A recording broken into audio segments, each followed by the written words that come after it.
Comment Romain Vanderdorp a transformé l'impossible en possible en pulvérisant le record d'immersion dans la glace en plus de 2h35.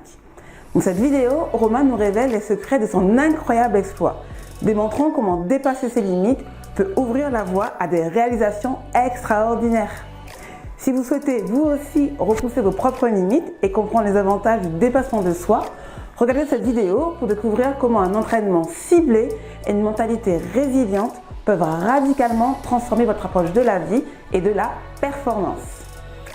Bonjour, je suis Adriana Georges, experte passionnée de sciences, santé, innovation et entrepreneuriat. Si vous n'êtes pas encore abonné à la chaîne, je vous invite à cliquer maintenant sur le bouton d'inscription situé, je pense, en bas à droite ou ici. Rejoignez notre communauté dynamique des visionnaires santé pour explorer et contribuer à des stratégies innovantes et durables pour une santé individualisée. Cliquez simplement sur le lien dans la description et qui apparaît juste ici. Bonjour Romain, merci d'être présent aujourd'hui. Les auditeurs, je pense, vont être hyper intéressés par tout ce que tu as à nous apporter. Alors, on va commencer direct, on va la jouer cash.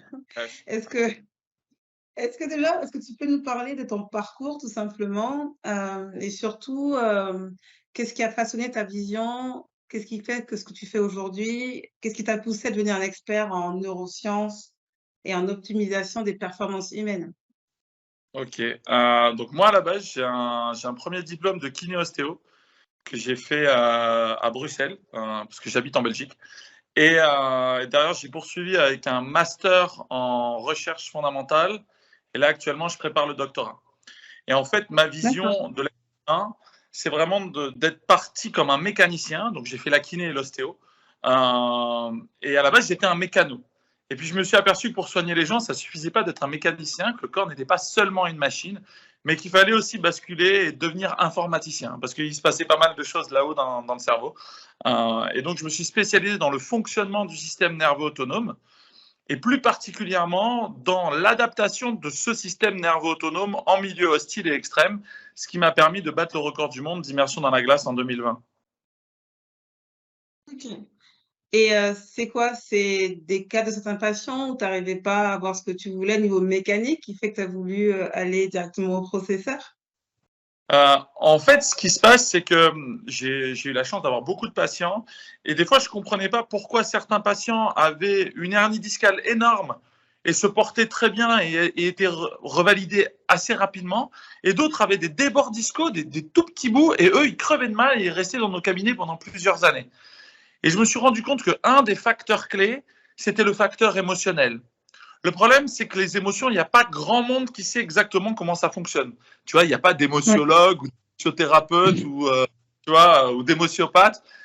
Et finalement, scorer une émotion, avoir une approche pragmatique des émotions, ça demandait d'aller voir comment ça fonctionne dans le cerveau. Donc, c'est la raison pour laquelle j'ai commencé à me renseigner là-dessus. D'accord. Et en parlant de ton record du monde d'immersion dans la glace, qui est quand même impressionnant, je crois que tu es resté 2h35, je crois, quelque chose comme ça, de la glace. Est-ce que tu peux nous parler des techniques d'entraînement mental que tu as utilisées pour parvenir à ça? Parce que quand même, moi, je pense que rien que un quart d'heure, j'ai fait un peu d'entraînement des douches froides, je pense que je peux y arriver, mais 2h35, on se dit, bon, il va finir en hypothermie. Alors, j'ai fini en hypothermie, mais légère. J'ai fini à 35,5 de température endocorporelle. Donc, j'avais encore un petit peu de rame parce que la limite, c'est 34 degrés pour basculer de l'hypothermie légère à l'hypothermie modérée, qui peut commencer vraiment à être dangereux. Et en fait, l'entraînement, il a été plurifactoriel. Il y a d'abord un entraînement physique pour pouvoir encaisser finalement une diminution de fréquence cardiaque, puis au moment où on réchauffe, une augmentation de fréquence cardiaque intense. On va passer de 20 battements par minute à 200 battements par minute. Donc ça, il faut s'entraîner physiquement pour que le cœur ne prenne aucun risque. Et puis, il y a la routine, l'attitude. Comment régulièrement on va aller solliciter le froid pour engager les mécanismes d'adaptation. En ce qui concerne l'entraînement mental, eh bien, il intervient dans l'attitude, c'est-à-dire être capable d'aller se mettre régulièrement dans un congélateur avec une eau à -1 degré. Donc, en gros, l'idée, c'est que le facteur mental, il intervient donc dans l'entraînement, dans la capacité à être régulier pour aller s'immerger de manière successive dans le cadre de l'adaptation. Et puis, il y a l'entraînement mental spécifique pour être confortable dans l'inconfortable. Et ça, il y a un mantra que je me suis répété beaucoup, c'est « je suis différent de mes pensées, différent des sensations du corps ». Et j'ai obligé mon mental à ne pas céder à la panique. Donc, première étape, c'est reprendre le contrôle de sa respiration. Deuxième étape, c'est reprendre le contrôle des sensations du corps. Et troisième étape, c'est reprendre le contrôle de son mental qui, lui, veut partir dans la panique pour le remettre dans quelque chose de beaucoup plus serein et stable. D'accord. Et question, je pense que beaucoup de gens t'ont demandé, pourquoi cette idée de battre le record du monde d'immersion dans la glace? Alors, le point de départ, il a été assez émotionnel. C'est le décès d'une petite patiente qui est décédée d'une tumeur du tronc cérébral, qui a provoqué chez moi beaucoup de colère, qui a fait écho à ma vie personnelle, parce que moi, j'ai perdu mon père quand j'étais jeune aussi d'un cancer. Et j'avais un petit peu cette colère en moi tout le temps, du fait qu'elle soit partie dans ces conditions-là. C'est une association, d'ailleurs, c'est pour cette association que j'ai battu le record du monde d'immersion dans la glace, qui s'appelle Wonder Augustine, qui lutte contre les cancers pédiatriques. Et en fait, cette colère, je n'arrivais plus à m'en dépêtrer. Et un jour, j'habite dans la région lilloise, donc dans le nord de la France, il fait froid. Et un jour, je rentre chez moi et il y avait le jacuzzi gonflable qu'il fallait ranger, mais on était déjà au mois de novembre. Et je rentre après une journée de boulot assez challengeante. Et j'étais bien énervé. Et ma compagne de l'époque me dit « Oh, Romain, il faut ranger le jacuzzi gonflable ». Je dis « Ouais, c'est bon, je vais le faire ». Et j'étais assez agacé de tout ça. Et en fait, quand je me suis retrouvé dehors, je me suis dit « Mais mince, en fait, si je rentre là-dedans, diminution de fréquence cardiaque, diminution de fréquence respiratoire, diminution de tonus musculaire. Allez, faisons l'expérience, ça pourrait me calmer ». Je suis rentré là-dedans. Au bout de 10 minutes, j'en ressors. Ça va plutôt mieux. Ma compagne de l'époque me dit « Tu es totalement cinglé », ce à quoi elle n'avait pas forcément tort sur le moment. Et puis, je me suis dit « Tiens, finalement, je vais le garder, puis je vais voir ce qui se passe ». Et dans le cadre du domaine de la physiologie de l'adaptation, avec des copains avec qui on fait un peu de recherche, on s'est dit « Tiens, mais en combien de temps un Européen lambda serait capable d'obtenir une adaptation de son système nerveux autonome face au froid ?» Et comme on n'aura jamais la solution en faisant une expérience scientifique, en mettant des étudiants de la première année de l'école de kiné de Bruxelles dans des congélateurs, parce que le comité d'éthique refusera catégoriquement ça, il faut qu'il y en ait un qui le tente. Qui se dévoue. Ouais, qui se dévoue. Et puis là, comme dans le Nord, on boit quelques bières, ça a été un peu la bière de trop, et j'ai dit ok, moi je vais le faire. Donc un point de départ mental, une quête intellectuelle et scientifique, et un cheminement personnel, parce que mine de rien, quand on le fait ça et qu'on envisage un record du monde, il y a une notion d'ego qui arrive un petit peu en se disant, voilà, on va nourrir son ego. Et la morale de l'histoire, c'est de se dire que finalement, le dépassement de soi, c'est pas que pour nourrir son ego, mais c'est peut-être être capable de s'aimer un petit peu plus. Parce qu'une fois qu'on a réalisé ça, on s'autorise le droit de s'aimer un petit peu plus. Donc, pas besoin de passer 2h35 dans un mojito géant pour s'aimer un peu plus. Le dépassement de soi, il est partout. Il peut être beaucoup plus simple. Mais aller se challenger pour se dépasser, ça vous permet de vous sentir mieux après qu'avant. C'est un truc à faire, je pense. Clairement. Ok.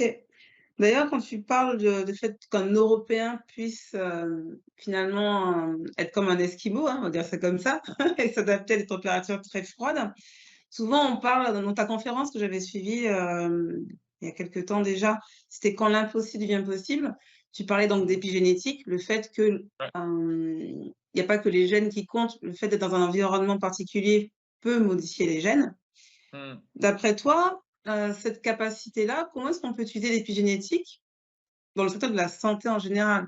C'est-à-dire, bon là tu as appliqué sur le froid, mais est-ce que tu disais quelqu'un qui a très mal avec un tout petit déplacement discal, alors que quelqu'un qui a quelque chose qui est censé faire plus mal va mieux, est-ce qu'on peut l'appliquer? Est-ce qu'il y a des parallèles en fait? Alors, je pense que ce qui est important, au-delà de l'épigénétique, c'est véritablement voir l'influence du milieu. Finalement, on est dans une société dans laquelle on veut se prémunir du stress. Alors, quand je parle de stress, c'est de facteurs extérieurs qui augmentent la Mm. fréquence cardiaque, la fréquence respiratoire, le tonus musculaire, et la plupart des gens n'en ont pas conscience. Et en fait, plutôt que de se prévenir des facteurs de stress en disant je vais me relaxer, je vais bien manger, moi j'ai plutôt un autre paradigme. Moi je suis quelque part un défenseur de la notion d'entraînement. Pour moi, il faut s'entraîner au stress. Il faut s'entraîner à vivre des situations complexes. Et ce n'est pas en refusant le stress, en disant maintenant je suis stressé mais je vais me détendre, que ça va mieux se passer. Si on s'entraîne au stress, eh bien potentiellement, on sera plus efficace au moment où il va arriver. Parce que la question n'est pas est-ce qu'il va arriver ou est-ce qu'il ne va pas arriver. La question, c'est quand. Le stress, il arrive tout le temps. Crise économique, crise énergétique, crise sociale, crise climatique. On enchaîne, on vit dans une période de crise, en fait. Donc, la clé pour moi, c'est de savoir s'entraîner au stress, donc de se mettre dans un milieu plutôt hostile, mais de manière progressive pour laisser en fait la physiologie de l'adaptation faire son œuvre et faire en sorte qu'elle soit efficace au moment où on en a besoin. Mais l'entraînement, ce n'est pas le jour du match. L'entraînement, c'est avant. Et c'est comme ça que je vois la chose. Oui, j'ai vu qu'en tant que coach pour les entreprises, des dirigeants, etc., j'imagine, donc tu les aides à gérer le stress, hein, parce qu'on pense souvent entrepreneuriat et stress. J'ai vu que tu avais une méthodologie avec 3 axes, expérience, confiance et relations qualitatives. Ouais. Est-ce que tu leur dis de se doucher à l'eau froide tous les matins ou... Non, Quelles sont les techniques en tant que dirigeant de se dire, bon, comment est-ce que je fais moi pour apprendre soit à prendre du recul ou à résister en fait justement à cette succession de défis? Alors, on va dire que dans la méthodologie, il y a 4 grands drivers. Le premier driver, c'est la question qui suis-je? Comment mon mode de pensée s'est calibré en fonction de mes valeurs, mon éducation? Quel est le poids de mes ancrages, donc toutes mes primo-expériences qui me servent de référence? Et actuellement, est-ce que je suis en pleine possession de mes moyens dans ma prise de décision, ou est-ce que la plupart de mes prises de décision sont liées à des facteurs extérieurs? Donc, on se pose vraiment la question, tiens, qui suis-je? Je suis un genre, je suis une fonction, je suis un positionnement social ou familial. Bref, qui suis-je? Il va falloir vraiment prendre le temps de déterminer et vraiment qui on est et pour pouvoir passer au deuxième driver. Le deuxième driver, c'est qu'est-ce que je veux vraiment? Autrement dit, qu'est-ce qui, pour moi, va me permettre d'être en joie, va me permettre de vraiment m'éclater dans mon quotidien, de kiffer mon quotidien? Qu'est-ce que je veux vraiment? Et ça aussi, des fois, vouloir avoir des désirs. En fait, la plupart du temps, les êtres humains désirent ce qu'ils n'ont pas. Mais une fois qu'ils l'ont, ils vont placer finalement de l'envie d'avoir à l'ennui d'avoir obtenu. Et j'aime citer André Comte-Sponville avec sa conférence sur le bonheur au travail qui en parle très très bien. Et d'un point de vue neurophysiologique, c'est la même chose. On est tous des junkies de la dopamine. On obtient la dopamine par l'intermédiaire des 3B, boire, bouffer, baiser, simple. Et l'idée, c'est de se dire, OK, mais comment on fait pour être heureux sans forcément aller vers le toujours plus? Parce que sinon, on est condamné à être malheureux. Donc, qu'est-ce que je veux vraiment? C'est véritablement à déterminer. Une fois qu'on a le qui suis-je et qu'est-ce que je veux vraiment, on arrive au troisième driver, qui est quel sacrifice je suis prêt à faire pour l'obtenir. Et ça, c'est extrêmement important. De connaître la zone de sacrifice, parce que choisir, c'est renoncer. On ne peut pas s'entraîner comme un dingue et être champion olympique et en même temps, tous les midis, bouffer au resto et aller faire tous les anniversaires des copains toute l'année. Ce n'est pas possible. C'est simple. Il y a une zone de sacrifice. Et il faut être prêt à les faire. Et la plupart des gens oublient que pour avoir ce qu'ils veulent vraiment, ils doivent faire les sacrifices nécessaires. Moi, pour battre le record du monde d'immersion dans la glace, tous les matins, 6 h du mat, j'étais dans mon congélateur. C'est simple. Il n'y avait pas de plan B. Je devais être dans mon congélateur. Et le dernier driver, mais qui peut être également le premier, en fonction de comment la méthodologie est montée, c'est quel sens je donne à tout ça? Comment je bifurque toutes ces informations dans le cortex singulaire antérieur pour faire en sorte que ça fasse sens pour la personne? Parce que si ça ne fait pas sens, eh bien, c'est la démotivation instantanée. Je travaille parce que je pense que ça va m'épanouir et parce que je pense que je fais du bien dans la société. Puis je m'aperçois qu'en fait, la société pour qui je bosse, elle fait n'importe quoi, elle n'a aucune valeur morale. Aussi, ça ne me fait plus sens d'être ici, je suis démotivé, donc je n'obtiens plus de résultats. Donc ça, c'est les 4 drivers.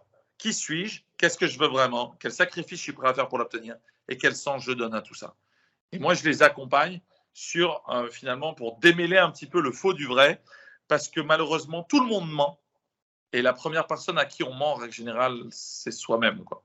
Et pour la référence, Ouais. elle n'est pas de moi, tout le monde ment, c'est Dr House qui dit ça. Oui, une référence. D'ailleurs, selon toi, c'est quoi le rôle de la motivation, de la volonté, en fait, dans le processus de changement? Parce que typiquement, quand je discute avec pro de santé, bon, après moi-même, je l'ai pensé à une époque, les trois quarts, on va dire, des patients, des clients au cabinet ou à la séance disent oui, je suis motivée, je vais le faire, etc. Vous les voyez 15 jours après, alors oui, en fait, j'ai essayé et souvent c'est hyper compliqué pour eux d'adopter une habitude. Et moi, je considère que compter uniquement sur la volonté, c'est aléatoire. Et d'après toi, d'après les sciences du comportement, les neurosciences, toi qui es expert, sur quoi est-ce qu'on peut jouer justement pour muscler, entre guillemets, cette volonté? Après, ce que je comprends, c'est qu'il y a le qu'est-ce que je veux vraiment, le sens. Je pense que ça permet justement de rester motivé. Mais je pense qu'il y a autre chose que ça quand même, que juste se dire, allez, on y va. C'est beaucoup plus complexe que ça. Oui, Pour moi, la motivation n'existe pas. Pour moi, la volonté est très abstraite. ouais, Il y a deux choses qui comptent. La première chose, c'est l'environnement.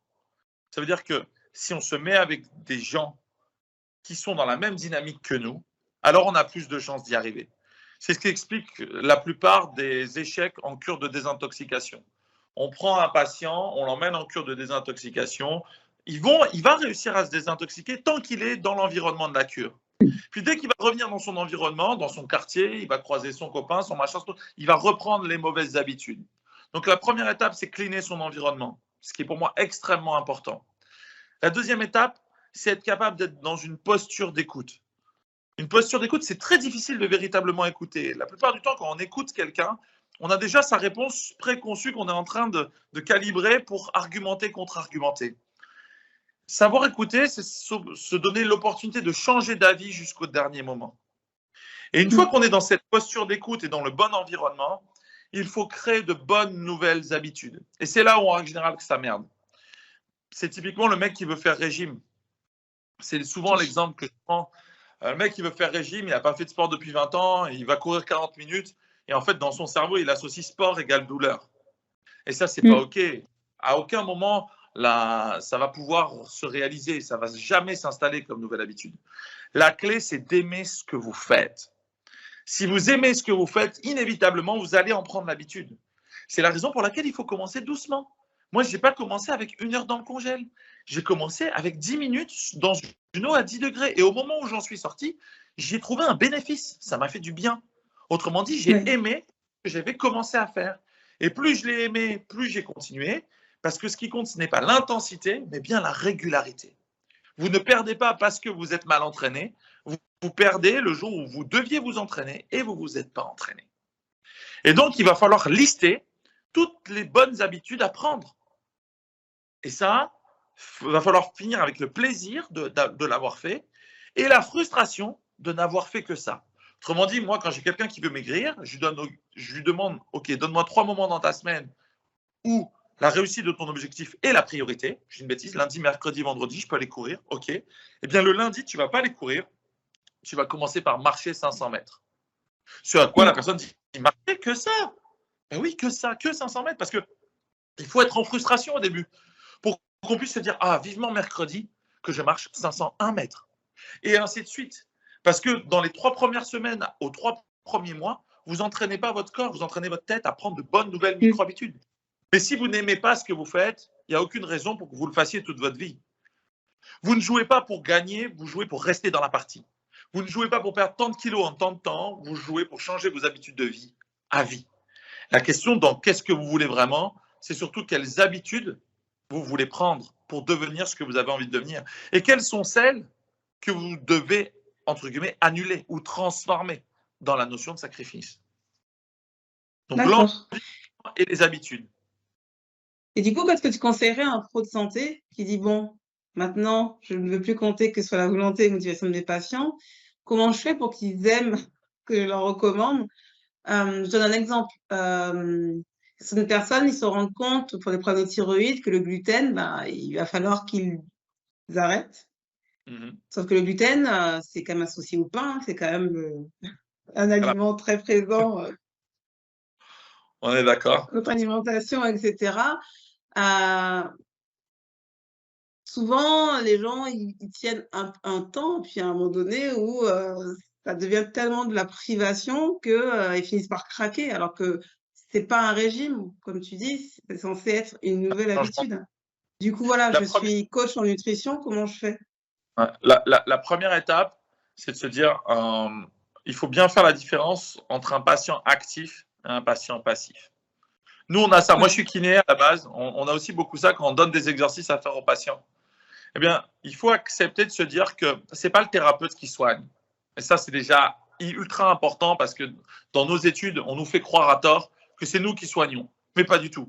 C'est le patient qui se soigne lui-même. Nous, on est juste là pour que ça accélère. Donc, déjà, il faut qu'il prenne conscience que s'il n'y a pas de changement qui vienne de lui, ben, le problème, il va rester et que moi, je peux rien pour lui.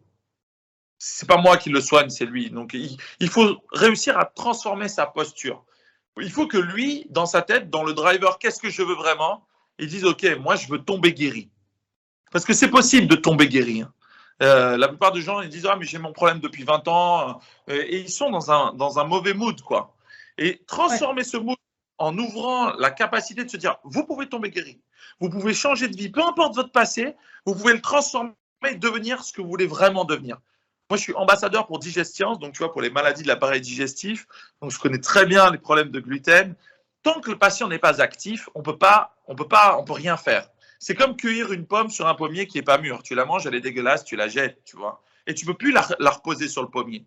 Donc, ouais. tout l'art est de se dire, OK, est-ce qu'en face de moi, j'ai un patient actif ou un patient passif? Si j'ai un patient passif, eh ben, faut refuser de le traiter, tout simplement. C'est de se dire, OK, Tu n'as pas des clés parce que quand tu lui pour le dis ça, faire passer normalement, actif? tu vois, quelqu'un qui va arrêter de fumer, un des premiers trucs que je fais, c'est que je teste. Et je leur dis, vous voulez arrêter de fumer? Ah, désolé, vous n'avez pas le niveau. Alors, tu fais ça qu'avec des gens qui ont un ego qui est présent, hein, pas des gens qui sont Ouais. dépressifs, d'accord, hein. Mais tu testes un peu la volonté du patient, quoi. Est-ce qu'il le veut vraiment? Et je dis, bah non, t'as pas le Ouais. niveau pour arrêter de fumer. Il y a ceux qui se démotivent tout de suite, en mode, ah ouais, c'est vrai, non, mais je sais pas pourquoi je t'ai demandé ça. Puis il y a ceux qui disent, non, mais Romain, t'as vu comment tu me parles? T'es sérieux là? Bien sûr, j'ai le niveau. Ok, lui, il est bon. Lui, il est mûr. Lui, il est prêt. Donc, on peut jouer Ouais. comme ça sur sa motivation. Après, il va falloir lui trouver des zones de plaisir. Autrement dit, quelqu'un qui ne doit plus manger de gluten, il a plutôt intérêt de se passionner pour la cuisine. Parce que s'il ne se passionne pas pour la cuisine, il va vraiment, vraiment, vraiment être dans le dur. Mm. Donc, c'est de réorienter la zone de plaisir sur autre chose. Peut-être que demain, il faudra qu'il aime cuisiner. Il faudra qu'il aime faire ses courses. Ou alors, il faudra qu'il aime se dire, OK, je ne fais rentrer dans mon corps que des aliments qui sont bons pour moi. Parce que dans ce que je veux vraiment, c'est vivre en bonne santé. Et il va falloir se raccrocher à ça. Mais il faut que ça fasse sens pour lui, vivre en bonne santé. Ouais. Et je pense que ce qu'on néglige souvent, c'est la phase de préparation. Avant de couper un arbre, il faut aiguiser la hache. Et trop souvent, on prend le patient alors qu'il n'est pas mûr. C'est le plus gros conseil que je peux donner. Vraiment. D'accord. Oui, oui. Non, mais je suis d'accord, hein. Moi-même, j'ai arrêté le gluten, je l'ai pas fait en une fois. J'ai plutôt pris ça pour une opportunité de découvrir plein de céréales, plein de choses que je ne connaissais pas et j'étais en mode, Adriana l'exploratrice, Ouais. pour découvrir plein de choses et quand j'étais avec des amis, c'est pareil, c'était sur le truc, je veux pas être prise pour la personne, qui mange pas comme tout le monde. Je me suis plutôt prise pour quelqu'un qui fait découvrir de nouvelles choses, en fait. Dire: «Tiens, ça, je suis sûre que tu ne devineras jamais ce que c'est». Ouais. Tu as partagé la connaissance. Et en fait, le Oui, partage de la connaissance bascule l'info dans le cortex cingulaire antérieur et te permet d'avoir une décharge de dopamine. Sauf que ça ouais, met un peu plus de temps. Entre ça et bouffer du sucre, le partage de la connaissance, ça met à peu près 20 minutes, là où bouffer du sucre, c'est instantané, hein. Donc, ouais. la bataille se joue là, en fait. Donc, oui, il faut trouver un sens à être différent ou à transformer ses habitudes de vie. Parce que sinon, on ne le fait pas, en fait, tout simplement. Et en parlant de dopamine, on Ouais. est quand même tous accros, hein, quand même, hein. Ah, on est Moi la première. comment est-ce qu'on fait pour finalement se déclencher de la dopamine pour des choses saines? On va dire ça comme ça.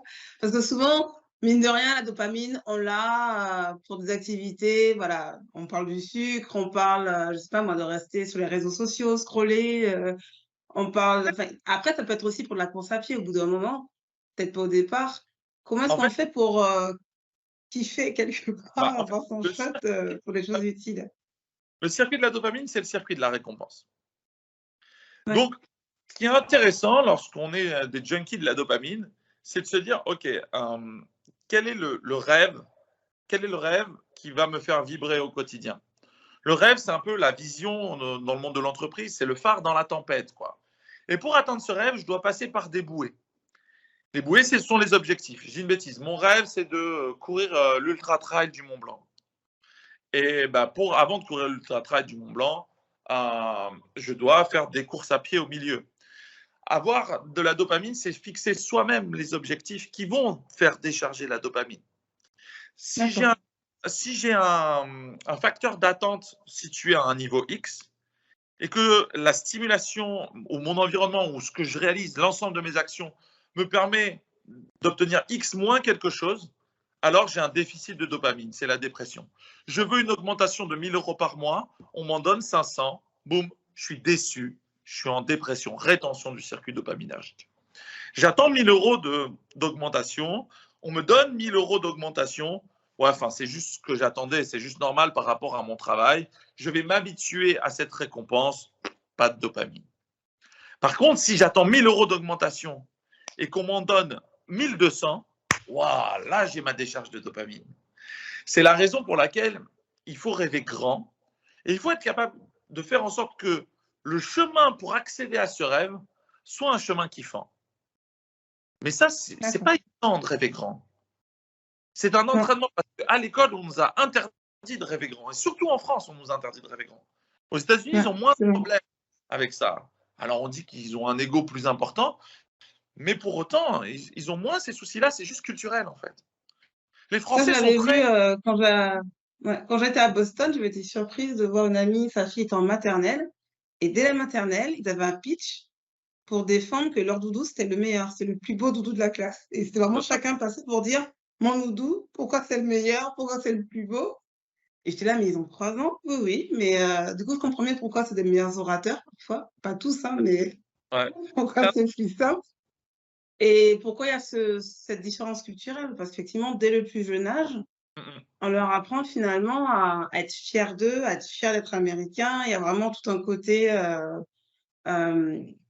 connaissance de soi et le montrer aux autres, quoi. C'est ça, c'est ça. Mais c'est très culturel, tout à fait. Et je suppose que tu as déjà entendu parler de tout ce qui est biohacking. Ouais, tout à fait.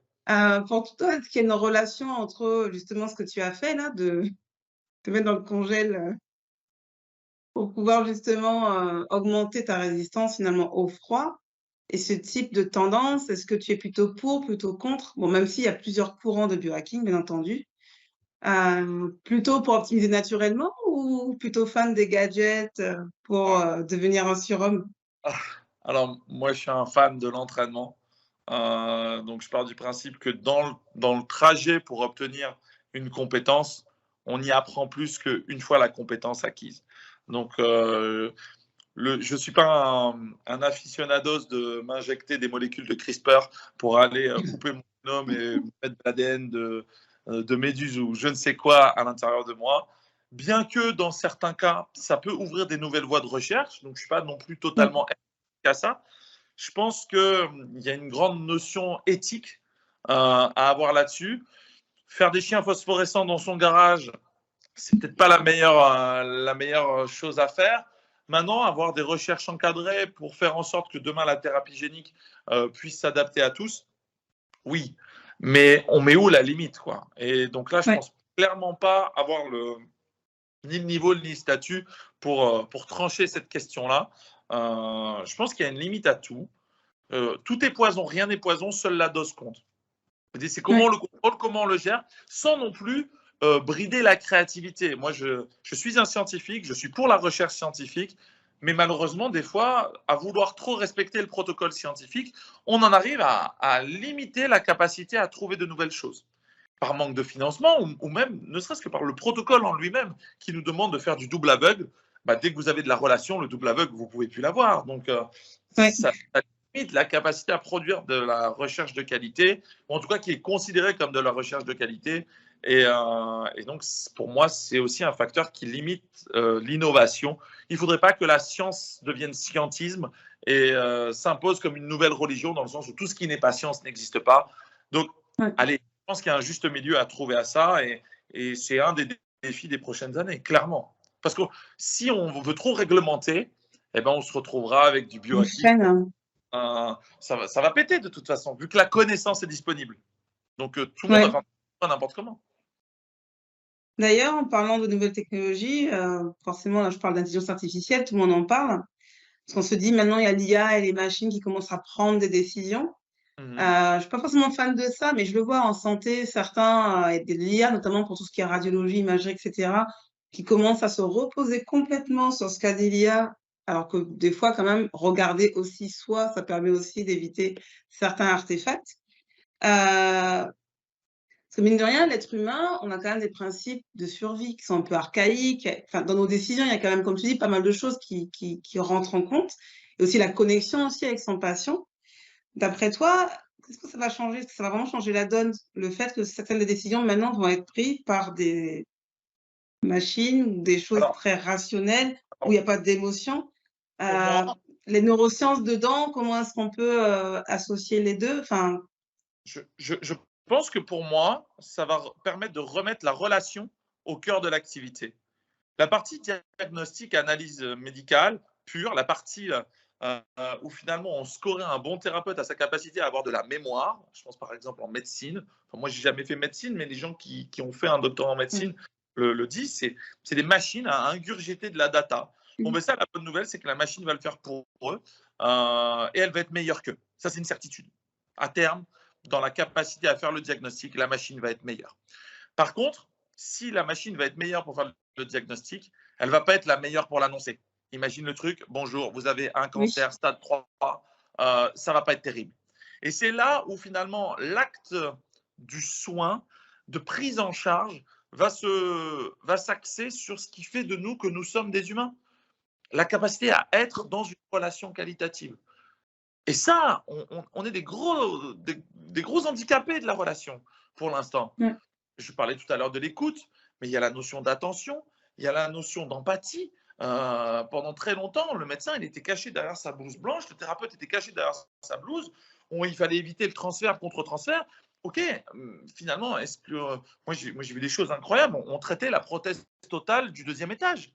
Non, on ne traite pas la prothèse totale du deuxième étage. On traite Madame Intel qui est de telle origine, qui a tel âge, qui a tant d'enfants, qui a son parcours de vie, ses valeurs, dans certains cas sa religion. Et c'est ça, c'est avec ça qu'on est en contact. Et il y a cette proximité, cette intimité qui va rentrer en jeu, qui, je pense, va remettre le soin, la dimension humaine du soin, au centre du soin. Donc pour moi, c'est une bonne chose. Ça ne veut pas dire donc, est-ce que est-ce qu'ils sont prêts, les pros de santé, à ça? Parce que mine de rien, on a eu l'habitude de ne pas le faire. Ok, on aura des outils pour le faire, mais est-ce que ça va suivre les études de médecine? Est-ce que tout le monde, finalement, parce que le secteur de la santé, c'est pas celui qui évolue le plus vite, on va dire ça comme ça, dans les habitudes. Est-ce que tu penses qu'ils vont vraiment s'en rendre compte assez rapidement qu'en fait, il faut justement pas se reposer sur les technologies pour dire bon, c'est bon, ça on me le fait et je me repose complètement sur l'outil. Est-ce qu'ils vont est-ce qu'ils vont switcher rapidement pour se dire bon, maintenant il va falloir que j'apprenne les soft skills que finalement j'avais délaissés. Et je pense que du coup les sciences du comportement ont tout leur coup à jouer justement. Parce qu'aujourd'hui il va falloir qu'on comprenne comment ça fonctionne justement, comment un humain fonctionne. En fait, je pense qu'ils ne vont pas vraiment avoir le choix. C'est très simple. C'est que de toute façon, entre investir dans une IA diagnostique ou investir dans 15 médecins, le business va faire que les investissements vont aller à certains endroits. Donc, ça me fait penser un peu à l'époque du changement de paradigme sur la psychothérapie aux États-Unis. Avant, la psychothérapie, la base de la psychothérapie, c'était la psychanalyse. C'était très bien. C'était, allez, on va vous soigner, mais la psychanalyse, c'est un chemin. C'est 20 ans et on verra le résultat, quoi.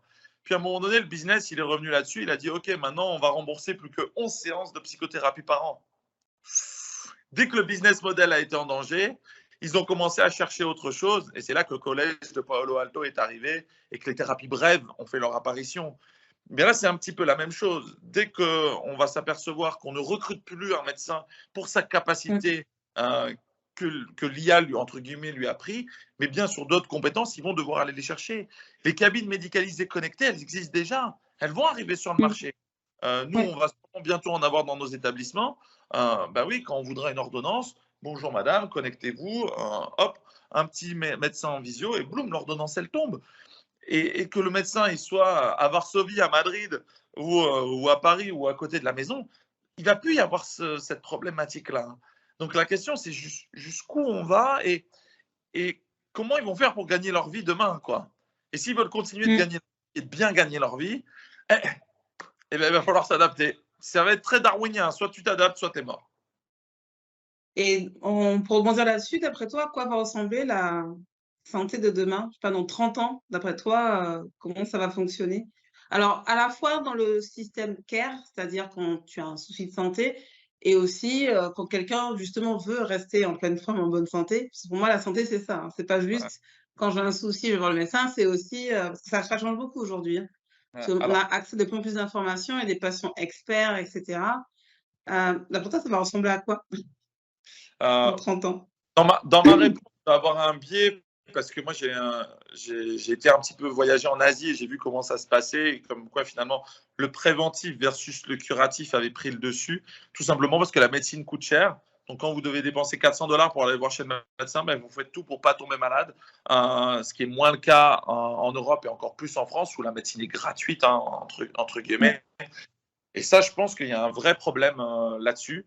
Donc, je pense que de toute façon, actuellement en France, on n'a plus les finances pour se payer le luxe de notre ancienne médecine. On n'est pas la meilleure médecine du monde, clairement. Oui, on a une prise en charge la plus globale possible. Oui, on a toujours un système de santé gratuit. Et je mets des guillemets hein, parce que c'est en train de changer. Il y a plein de textes qui sont en train d'être votés. Donc, je pense que demain, il va y avoir la médecine à plusieurs vitesses. C'est inévitable. Et c'est malheureux, mais il y aura la médecine gratuite qui va continuer d'exister, mais qui aura des temps de prise en charge très longs. Je parle par exemple chez moi, dans nos cabinets de kiné, on nous empêche de recruter, on nous empêche de former, et donc c'est inévitable. Hein. Vous voulez demain un rendez-vous, ben c'est 6 mois d'attente, c'est ça. Et donc il y a une médecine déconventionnée qui potentiellement pourra arriver. Ça me fait très peur. Mais avec la force dans les mutuelles de santé. Donc, il y aura les gens qui auront l'argent, qui pourront se faire soigner vite et bien, et les autres qui vont patienter, qui seront quand même soignés, mais qui auront des délais plus longs. Après, en ce qui concerne l'avenir, je pense que dans l'innovation, il est radieux. Je pense par exemple au travail sur cellules souches, qui devrait donner des résultats incroyables. Je pense que la biologie, l'expertise biologique va vraiment donner ses lettres de noblesse là dans les prochaines années. Allez, soyons fous, rêvons à un organe créé à base de cellules souches qui nous permettrait à nous, êtres humains, d'avoir des pièces de rechange dans 30 ans. Alors, ça existe souvent déjà. Enfin, j'ai bossé dans ce domaine pendant plus de 7 ans. Aujourd'hui, ils y arrivent. J'ai fait un congrès comme ça, c'était surréaliste, où chaque congrès, c'était alors moi, je sais faire un foie, moi, je sais faire un poumon, moi, je sais faire ci, moi, je sais faire un cerveau, moi, je sais faire un cœur. Bon, par contre, mon cœur, j'arrive pas à le faire battre tout le temps, mais c'est ça. Parce qu'ils se rendent compte qu'il y a tellement d'hormones, de processus, enfin, la mère nature est hyper compliquée.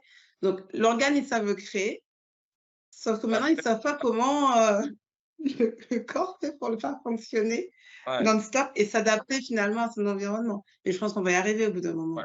Je pense que, allez, à long terme, peut-être pas dans 30 ans, peut-être dans 50 ou 80 ans, je serai sûrement plus là pour le voir. Je pense qu'on devrait arriver à ça. Maintenant, encore une fois, quel business model on met dessus? En médecine, on met le business un peu de côté des fois. On se dit, ah, faut pas parler argent, soit les gens. Mais en fait, l'argent, c'est la monnaie d'échange et ça va être le cœur de l'activité. C'est ça qui va donner en fait un peu les lignes directrices. Oui, demain, des pièces de rechange, génial, mais à quel prix, pour qui, quoi. Oui. En gros, combien tu es prêt à mettre Combien tu es pour prêt à mettre? vivre Mais tout ce que tu as, en fait, si tu en as besoin. Oui, bah oui. Donc voilà, moi, j'aimerais qu'on ne tende pas trop vers ça. Je viens d'un milieu simple dans lequel j'aimerais que la médecine soit accessible à tout le monde. Une sorte d'open source thérapeutique. Allez, peut-être qu'avec la prise de conscience, on pourrait tendre vers ça. En tout cas, j'aimerais que l'être humain soit capable de tendre vers ça. Est-ce qu'il en sera capable? C'est un de ses grands défis, hein, de limiter la capacité du striatum à vouloir en demander toujours plus pour éviter de flinguer la planète et de se flinguer soi-même. Est-ce qu'on va y arriver? Je ne sais pas. On verra. Ok. Alors, 2 dernières questions. Une question simple. Est-ce qu'il y a un livre ou une personne qui t'ont vraiment inspiré dans ta carrière? Il y en aura beaucoup, j'imagine, mais Je dirais qu'un livre qui m'a inspiré, il y a un livre qui s'appelle La Fabrique des miracles. C'est un roman qui est plutôt bien fait et qui permet de prendre conscience de certaines choses. Un livre qui m'a inspiré, Comment se faire des amis de Dale Carnegie. Il est simple, c'est un best-seller, mais je pense qu'on ne le répétera jamais assez. Le placebo, c'est vous, aussi, qui est assez intéressant. Tout n'est pas bon à prendre, mais certaines choses peuvent être intéressantes. Donc, ouais, je pense. Il y a un mentor, quelqu'un qui t'a, voilà, que tu trouves. La médecine, Kobe Bryant, le joueur de basket. Il a un livre sur la Mamba Mentality. Et je trouve qu'en termes de notion d'entraînement, de rigueur, de régularité pour atteindre son rêve, c'est un héros, hein, qui m'a inspiré. Un mélange, tu vois, entre Kobe Bryant et Batman. Voilà, on va dire ça comme ça. D'accord. Et enfin, en tant que pro de santé, kiné, expert, quel conseil ou routine est-ce que tu donneras à quelqu'un justement qui veut optimiser ses performances mentales, physiques, se dire voilà, je veux être un achiever, entre guillemets, je veux être quelqu'un qui a réussi à atteindre ses objectifs. Si demain je me dis ben moi j'y arrive pas, qu'est-ce que je peux faire comme routine pour m'entraîner justement, pour préparer mon corps à y arriver en fait? Je lui dirais qu'avant d'entraîner son corps, il doit préparer sa tête. Et que pour entraîner sa tête, c'est simple. Il établit un contrat avec lui-même. Et une fois qu'il a signé, ça se résume en une phrase. Il n'y a pas de plan B. Il n'y a pas d'excuse. Il n'y a pas de négociation avec soi-même. Tu as signé, tu fais, point barre. Simple. Tu te lèves, tu es fatigué, mais peu importe, tu es fatigué, tu n'es pas fatigué, tu te lèves quand même en fait. Parce que typiquement, je prends souvent cet exemple de s'entraîner à la salle de sport. Le plus dur, c'est pas de s'entraîner à la salle de sport. Le plus dur, c'est d'y aller. C'est de mettre ses baskets.